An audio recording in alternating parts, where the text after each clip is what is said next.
Avec Yassine, Ayoub, Walid, Driss et moi-même, Aziz, nous sommes partis à la recherche de réponses. Des réponses à certaines questions qu'on se posait tous les jours. Au cœur de notre quartier, la Grande Delle à Hérouville, nous menions une vie plutôt paisible. Cependant, nous avions toujours le sentiment d'être délaissés par les différents acteurs de la ville. Comme si notre quartier n'était pas considéré comme les autres. Comme si les échanges et le dialogue entre les habitants étaient impossibles. Et encore plus entre les jeunes et les adultes. Au lieu de laisser ces questions se transformer en colère, nous pensons que la rencontre et le débat est la meilleure solution pour rapprocher les gens et nous faire avancer. Nous sommes jeunes, peut-être, mais nous sommes des citoyens à part entière et nous devons utiliser notre droit, le droit de prendre la parole et de questionner dans la paix et le respect de chacun. Nous sommes donc allés à la rencontre de tous ceux qui voulaient bien nous accueillir et nous répondre. Quelles images avez-vous des jeunes Hérouvillais ? Les jeunes Hérouvillais, comme les jeunes dans leur ensemble, ce sont des enfants qui ont des droits, mais aussi des devoirs. Donc des droits, oui, de s'amuser, d'avoir des jeux, de pouvoir avoir des loisirs, mais aussi des devoirs, et en ce qui me concerne, c'est de bien travailler à l'école pour pouvoir préparer leur avenir efficacement. Les jeunes Hérouvillais sont comme les Hérouvillais dans tous les autres quartiers. Et il n'y a pas de différence. Par contre, nous, la ville d'Hérouville, on souhaite intégrer les jeunes dans la vie de la municipalité. C'est pour ça qu'il y a le conseil municipal des jeunes et il y a en création le CCJ. Et le programme jeunesse aussi est en train d'être revu par Marianique actuellement, de manière à mieux impliquer nos jeunes dans la vie, dans les programmes de jeunesse de la ville d'Hérouville. Que pensez-vous de l'idée d'avoir fait une pétition? Et avez-vous eu des nouvelles de la pétition faite au printemps dernier? C'était sur les stades. Oui, c'était sur l'ouverture des stades, au-delà des horaires qui étaient prévus. Cette pétition est tout à fait légitime. C'est un droit d'expression. Après, ce que vous souhaitiez, vous n'avez pas reçu de réponse, c'est ça? Oui. D'accord. Moi, je crois que le maire avait reçu cette pétition et qu'on devait répondre à cette pétition. Donc, je vais voir ça. Pourquoi vous n'avez pas eu de réponse? Parce que c'est vrai, c'est légitime. Vous avez rédigé une pétition, vous l'avez envoyée. Donc, on vous doit une réponse. Je m'engage à ce qu'une réponse vous soit apportée. Après, cette réponse ne sera pas forcément positive.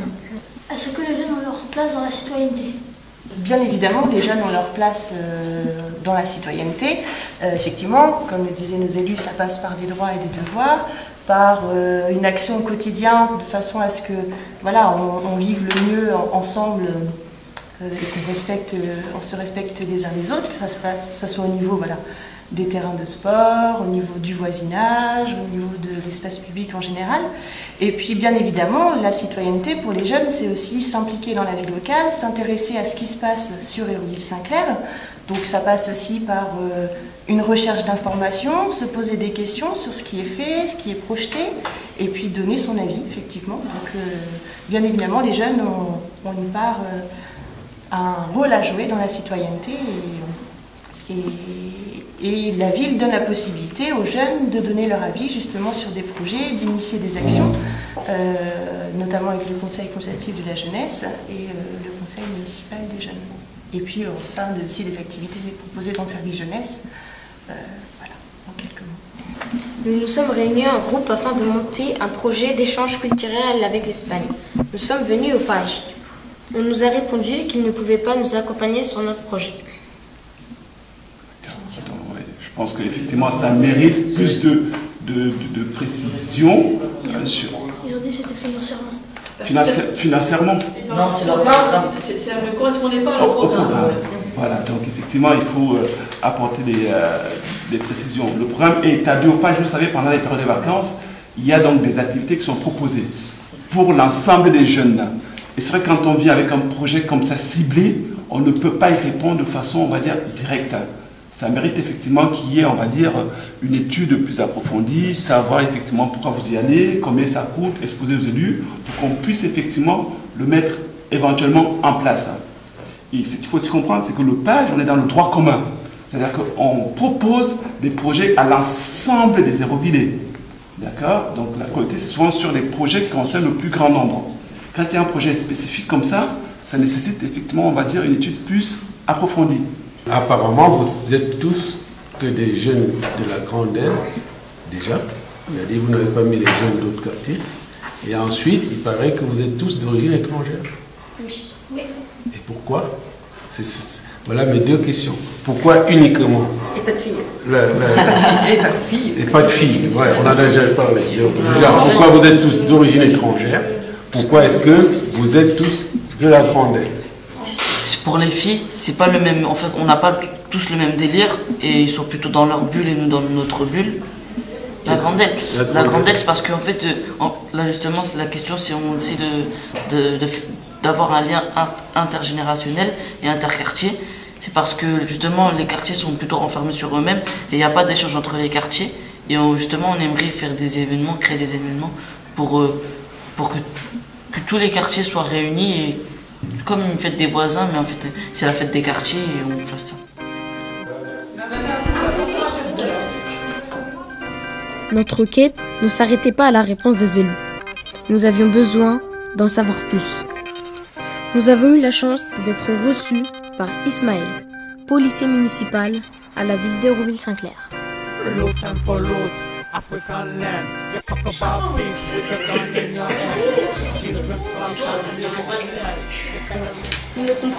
ne comprenons pas que le cyclisme soit fermé. Le dimanche, notre jour de repos, car c'est durant ce jour de la semaine que nous pouvons, amis et familles, tous se retrouver. Face à cette situation, nous ressentons de l'énervement car nous ne comprenons pas la raison, encore inexpliquée à ce jour. Nous avons l'impression que les habitants et la mairie nous en veulent. La fermeture du stade ne nous permet pas de nous amuser. Nous finissons donc par nous ennuyer, alors nous faisons parfois des bêtises et de la provocation pour passer le temps. Les city-stades, principalement la Grande Aile, celui de la Grande Aile et celui de Papa de Valois, ont posé des difficultés aux gens du quartier. Effectivement, il y a vous, les jeunes utilisateurs, les moins jeunes utilisateurs. Lorsque vous venez sur ces installations sportives, ça provoque des nuisances. Et ces gens-là n'étaient pas habitués à ces nuisances. Ils se sont plaints. Donc le maire a dû prendre certaines dispositions pour réduire ou mettre fin aux nuisances tout en prenant en compte la fréquentation par les usagers de ces installations. Et pour réglementer tout ça, des arrêtés municipaux ont été pris. Effectivement, matériellement, peut-être que vous n'avez pas eu le temps d'être informé par les choses, mais néanmoins, sur chaque installation, vous avez pu voir, lorsque vous y avez eu accès, vous avez dû voir en affichage un arrêté municipal qui précisait les horaires d'ouverture et les horaires de fermeture. Ça a été compliqué et c'est pas simple parce qu'effectivement d'un côté il y avait les habitants qui avaient leurs griefs, les jeunes qui avaient leurs griefs et entre deux il n'y avait pas de communication. Donc on a dû faire intervenir des associations, des personnes, des tiers pour procéder à une médiation, pour trouver une solution pour que tout le monde puisse s'entendre. Ça a été mal géré. Oui et non. Parce qu'à un moment donné, ça a correspondu à un besoin bien précis. Parce qu'au début, si on est d'accord, on prend telle ou telle décision. Avec le temps, certaines informations viennent se greffer à la situation. Et puis on se dit que, effectivement, est-ce que c'était la bonne décision qui avait été prise? Parce qu'on a une partie des gens qui sont satisfaits et l'autre partie qui n'est pas satisfaite. Et deux clans s'affrontent. Ce n'est pas bon pour la paix sociale. Pensez-vous que la parole des jeunes a le même poids que celle des adultes au sein de la ville? Je dis oui. Oui, pourquoi? Pourquoi? Oui. Parce que déjà vous êtes reçus ici, c'est un service communal. On vous voit dans la rue, c'est un service communal. Vous allez à l'école, c'est un service communal. Vous faites part de vos doléances. La preuve, l'arrêté municipal, les différents arrêtés qui ont été pris, que ce soit sur la Grande Aile ou ailleurs, on a tenu compte de vos doléances. Donc je pense que c'est pas mal. Donc, et vous, la jeunesse, quels efforts vous êtes prêts à faire pour que les choses avancent? C'est dialoguer déjà avec eux, avoir un dialogue. Ouais, voilà. Parce qu'il n'y a pas de dialogue, ils interviennent tout le temps avec la police, ils ne parlent pas. Est-ce que vous avez discuté avec les plaignants? Bah non, justement, ils ne nous parlent jamais. On sait même pas c'est qui. Ah oui. On les connaît On même sait pas. juste qu'il y a Elisabeth, bon, Et en plus, on travaille sur un projet qui s'appelle Dialogon, rencontrons-nous et exprimons-nous. C'est ça le nom du projet. Et sur ce projet-là, on essaye de justement faire des liens et avoir des dialogues avec tout le monde. Je pense que votre prochaine étape, c'est de rencontrer les habitants qui se plaignent, enfin les habitants du quartier. En tout cas, merci beaucoup, monsieur. Merci à vous. Merci. Excusez-vous bien. Merci à vous.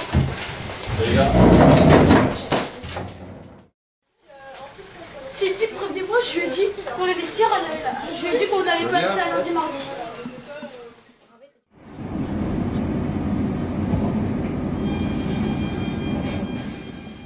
Bien vivre dans sa ville, c'est pouvoir y circuler librement et facilement. Nous avons souhaité rencontrer les responsables de Twisto, la société qui gère les transports en commun. Donc alors moi c'est Ali Sadala, je suis à Twisto depuis une vingtaine d'années. J'étais chauffeur et j'ai eu quelques soucis de santé, et déjà je faisais un peu de ce qu'on appelle de la médiation, c'est de la médiation dans les bus et dans les trams, et toujours dans la continuité j'étais en partie aussi contrôleur, je faisais du contrôle. Et l'une des missions c'est contrôleur déjà, et l'autre mission c'est je mets en place des actions de sensibilisation auprès des jeunes et plus grands pour leur expliquer comment fonctionne le bus et le tram, et aussi pour bien vivre dans un bus, dans un tramway, tous ensemble, afin de se respecter dans un bus et le tram. Voilà. D'accord. Quelle image avez-vous de Hérouville-Saint-Clair et des Hérouvillais? Depuis quelques années, il faut vous dire que c'est pas des paroles en l'air, c'est une bonne image d'Hérouville. Et je dirais plus précisément, depuis que ce tram a été mis en place, Hérouville est devenu accessible dans tous les domaines. D'accord. Avant que le tram ait été mis en place, nous avons beaucoup de problèmes. Et on avait beaucoup d'accrochages. De différentes manières, on avait des accrochages. Au jour d'aujourd'hui, depuis quelques années en plus, nous intervenons sur Hérouville et sans aucun souci. Aucun souci. Ça se passe très bien avec Hérouville. En plus, il faut vous savez aussi, c'est que nous avons des partenariats avec les associations d'Hérouville, les secteurs sur Hérouville, notamment sur la QJ, avec la QJ. Dès que nous rencontrons un problème sous Hérouville, avec qui que ce soit, nous travaillons avec la QJ pour y remédier, pour trouver des solutions et pour que ça ne se renouvelle pas. Merci à vous. À bientôt. Bon courage pour le projet.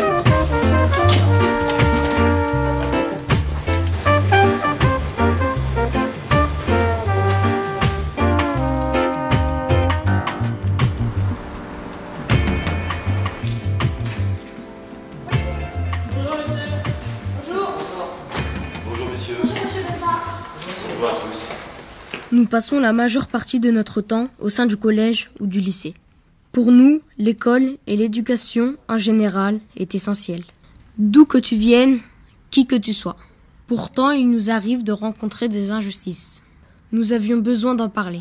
C'est pour cela que nous sommes rendus au collège Varignon, un collège de la ville d'Hérouville. Nous avions besoin de rencontrer un responsable.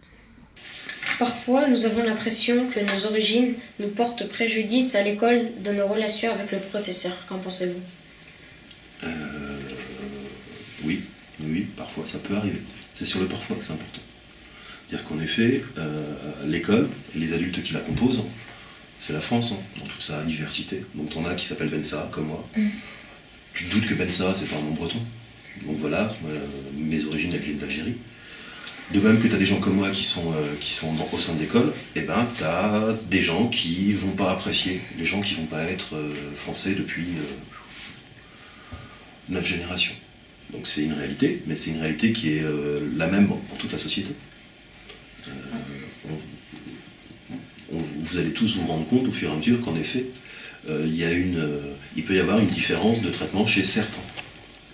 La question c'est le certain, c'est leur nom.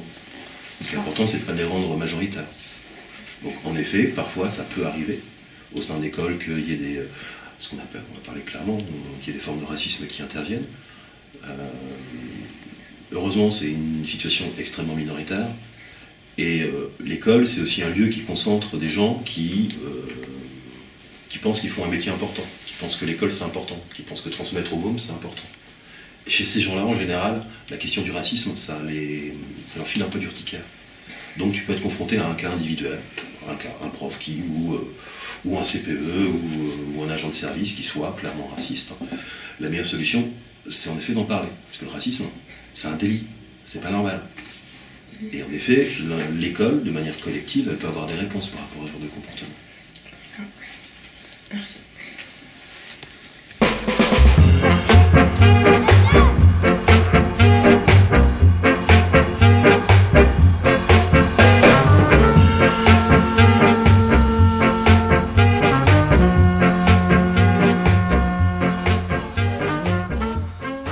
Et pour vous les gars, c'est quoi la vie dans le quartier? T'en penses quoi du quartier? Pour moi, le quartier, il est mort, le quartier. Ah, le quartier. Et pour toi, Yacine, c'est quoi pour toi le quartier? Moi, le quartier, c'est un endroit gros. Les darons, ils se posent là-bas, ils parlent, nous, on joue au foot ici. Il y a souvent des embrouilles. Et à la fin, ça se règle. Mehdi, pour toi, c'est quoi la vie dans le quartier? C'est trop bien. Trop bien. Mais c'est quoi qui est bien? Ouais, c'est quoi qui est bien dans le quartier? C'est l'amitié. C'est l'amitié entre les frères. Comment on a grandi ensemble, comment grandir ensemble, on s'aime. Ouais, et aussi, surtout aussi, dans notre quartier, il y a tout. Il y a arabe, noir, blanc, Berkan. tout, il y a tout. Et on s'entend bien, tout ça, et on rigole bien et tout avec les frères. C'est juste le monde d'animation qui nous permet. Faut savoir quand on est en animation, et ben on fait pas de conneries. Hein. Et le club, des fois, ils viennent, ils animent un peu le quartier, là, comme Lamine, il le fait. Il essaie d'animer. Non, mais est-ce qu'il vous plaît le terrain? Ouais, nous plaît, mais il faut faire un peu de rénovement parce qu'il y a des filets, tout ça, c'est pas trop bien là-bas. Notre rapport à la police dans le quartier, c'est souvent à la répression, surtout pour les policiers nationaux. Après, policiers municipaux, ça dépend. Mais il y a souvent eu, par exemple, quand c'est plutôt en période de vacances, il y a souvent eu des incidents, tout ça, qui sont regrettables.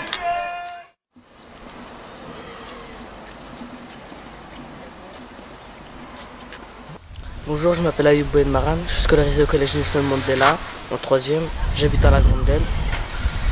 J'aime le sport, j'aime le foot, j'aime jouer avec mes amis au Citis. Par contre, j'aime pas quand le Citis il est fermé puisqu'on peut pas aller se dépenser, on peut pas faire les choses qu'on aime avec mes amis. Je joue au club d'Hérouville-Saint-Clair avec tous les participants du projet. Moi, ce que j'aime bien, c'est j'aime bien aller à l'école, j'aime bien étudier, mais ce que j'aime pas trop, c'est genre trop étudier et pas assez jouer avec mes amis et tout ça. Je préfère aller au City, faire des foot et tout comme avant. Ça c'était bien. Mais depuis que je suis rentré au lycée, j'ai moins le temps de faire ci, j'ai moins le temps de faire ça. Je suis plus sur les devoirs et ça me prend la tête, j'aime pas trop ça. D'où ça vous est venu cette idée de pétition? Parce qu'il y a beaucoup de jeunes en fait qui s'énervent plutôt, qui cassent les choses, alors que vous avez décidé de favoriser un peu le dialogue. Le dialogue c'est très important. C'est parce que le dialogue, en fait, au début on savait pas quoi faire. Après on a parlé avec quelques gens qu'on connaissait déjà. Ils nous ont dit pourquoi pas faire une pétition, tout ça. Et comme il y avait un père d'un ami, il avait une association, et il a pu nous aider. Et donc vous pensez que votre voix allait écouter? Alors d'aujourd'hui à la mairie? Ouais, par exemple? Non. Et concernant les habitants, les différents partenaires que vous avez pu rencontrer, est-ce que vous vous sentez écouté? Moyen, ça va. Parce que là on a eu quelques rendez-vous, et ça nous a mis dans la bonne voie. Et ils ont dit que déjà qu'on aura des retours. Et je dis bien des retours, mais pas obligatoirement positifs, peut-être négatifs. Mais au moins ce sera un retour. Moi je subis pas le racisme, mais par contre les préjugés, tout le monde en subit, parce qu'il y a des gens comme ça, juste en regardant une personne, ils peuvent penser des choses mal de cette personne, alors qu'ils peuvent avoir tort. Et ça c'est pas bien d'avoir un préjugé sur quelqu'un alors que tu l'as jamais parlé, t'as jamais essayé de débattre avec lui, de parler tout quoi. Si vous voulez résoudre quelque chose, vous avez qu'à débattre. Et voilà. Faut pas avoir de préjugés sur quelqu'un alors que tu l'as jamais parlé. Essaie de faire un pas vers lui avant de pouvoir le juger. Salut, je m'appelle Walid. Moi, ma scolarité, je l'ai subie très bien. Ah, tu l'as subi très bien. Ah oui, si je l'ai subi, c'est que c'est pas bien.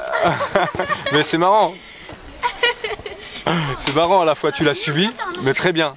Donc pour toi, tu l'as subi quand même un peu, hein? Ouais, un peu. Parce que des fois, il y a des profs, ils veulent te faire raison alors que ils veulent t'obliger à avoir raison, quoi. C'est eux qui ont raison, même si j'ai rien fait, c'est eux qui ont raison. Ce que j'aimerais changer à l'école, c'est les profs. T'es sûr? Carrément. Les profs. À part Monsieur Malvache. Lui, je l'aime bien, ça va. Et toi, tu penses pas qu'il faudrait que tu changes quelque chose? C'est que les autres qui non, il faudrait que je fasse un peu plus de... Comment ça s'appelle? D'efforts. Ouais, un peu plus d'efforts. C'est quoi qui te donne envie d'aller tous les matins au collège? Ou peut-être c'est pour aller voir mes amis, pour aller rigoler avec eux et pour travailler aussi. Et toi, tu penserais à faire quoi plus tard? Je sais pas encore, je suis trop jeune. T'es trop jeune.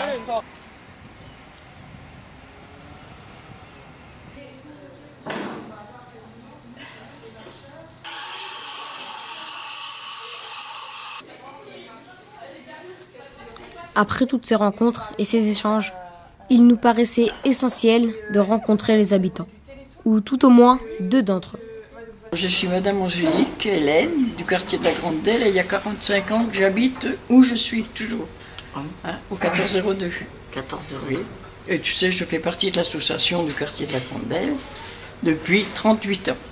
J'aime rencontrer tous les jeunes et tout le monde, quoi. Moi je suis Françoise Cam, je suis présidente de l'association des habitants du quartier de la Grande Delle et j'appartiens à cette association depuis 1986. Voilà. T'étais pas né. Bonjour, je me présente Brice Cao, élu à la jeunesse, secteur jeunesse et sport. Et avant toute chose, Hérouvillers. Comment ressentez-vous votre quotidien dans le quartier? Bon, ça va. Et j'aime bien de rencontrer les jeunes. Vous sortez beaucoup? Ben oui, quand même un peu. Oui, je sors. Moi, je sors. C'est pas il c'est pour la mémère qui reste dans ton fauteuil. Oui. Mais j'aime bien être à la rencontre des jeunes. Beaucoup. De toute façon, toute ma vie, je me suis occupée des jeunes. J'ai toujours eu contact avec, comme vous tous, quoi. Moi je me sens bien dans le quartier de la Grande Delle, même si je n'y habite plus. En fait, j'y ai habité pendant très longtemps et puis des circonstances professionnelles m'ont amené à le quitter pour aller dans une autre ville. Et ensuite, je suis revenue à la Grande Delle.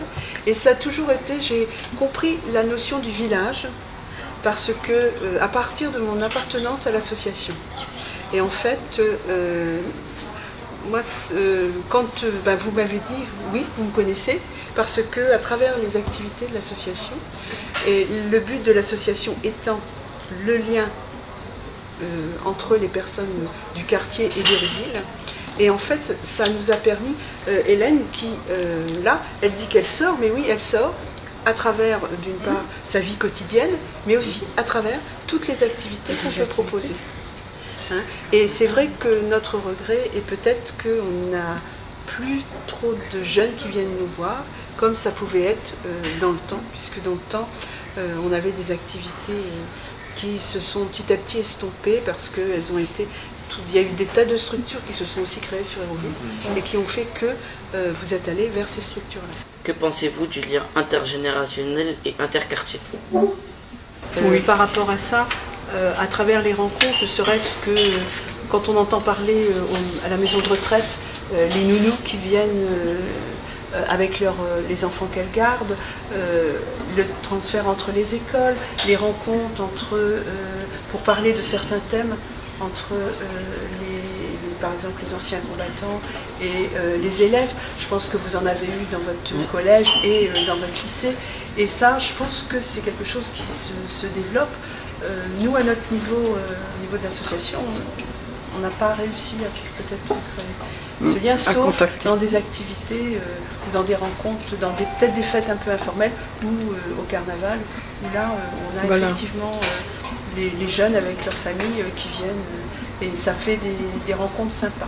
Le regard de certains habitants sur nous, nous met mal à l'aise parce qu'ils disent pas toujours du bien de nous. Et ça, des fois, ça nous énerve. Et comme ils n'ont pas de dialogue avec nous, on ne peut pas exposer le problème et essayer de le résoudre. Il n'y a pas de médiation. En fait, pour nous, la médiation, si vous avez les habitants, ils ont toujours recours à la police. La police, c'est eux les médiateurs. Et c'est pour ça, alors, on n'a pas de dialogue direct avec eux. Et il y a beaucoup de groupes, il y a un gros groupe d'habitants qui sont contre le City Stade et il y en a une minorité pour le City Stade.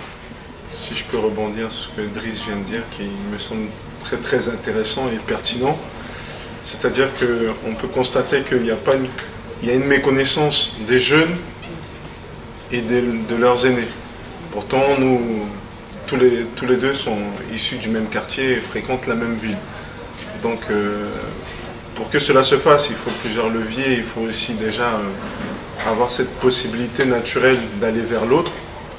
Mais comme Driss l'a dit, c'est que malheureusement, on peut avoir l'impression, ne serait-ce que par le regard, d'être pas compris ou d'être dévisagé ou d'être, entre guillemets, un peu méprisé. Mais c'est pas forcément fondé. Donc, à partir du moment où si les jeunes font l'effort de connaître un peu leurs aînés et les aînés permettent aussi cet échange et de communiquer avec les jeunes, on pourra briser ces tabous ou ne pas rester que dans des a priori ou des préjugés. Ce projet nous a rapprochés et nous a permis de comprendre qu'il fallait aller chercher les réponses. Chacun dans son coin, on ne peut rien faire, mais c'est ensemble que l'avenir se construit. I remember my dreams. I remember my dreams.